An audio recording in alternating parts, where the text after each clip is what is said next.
Hello, praise the lord. నేను మీ ఫరో. ఈరోజు మనము మరణాత అనే పదానికి అర్థమేమిటో తెలుసుకుందాము.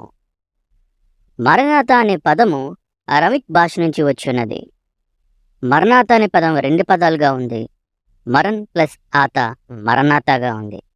మొట్టమొదటిసారి బైబిల్లో ఎక్కడ మరణాత అని రాయబడింది, ఎవరు ఈ పదం తీసుకువచ్చున్నారో చూద్దామా? అపోస్తలుడైన పౌలు గారు మొదటి కొరింథీయులకు రాసిన పత్రిక 16వ అధ్యాయంలో 22వ వచనంలో ఈ పదం మనం చూస్తాము. అక్కడ బుక్ నోట్లో రాయబడి ఉంటుంది. మరణాత అనే పదానికి పూర్తి అర్థం ఏమిటో తెలుసుకుందాం. ప్రభువు వచ్చుచున్నాడు, ప్రభువు వచ్చి ఉన్నాడు, ప్రభువా రమ్మని పిలవడమే మరణాత అనే పదానికి పూర్తి అర్థం పిల్లారు. మన క్రైస్తవులు అందరూ ఎదురు చూచేది క్రీస్తు వారి కొరకే కనుక దాని విషయంలోని ఈ పదం వచ్చి ఉన్నది. కాబట్టి ఆయన కొరకు మనం కనిపెట్టుకుని ఉందాము, దేవుని కృపకు పాత్రలవుదాము. దేవుడి కృపయు, దేవుడి ప్రేమయు, దేవుడి సహాయమయు సదాకాలము మనకును మన కుటుంబాలకు తోడైండునుగాక. ఆమెన్.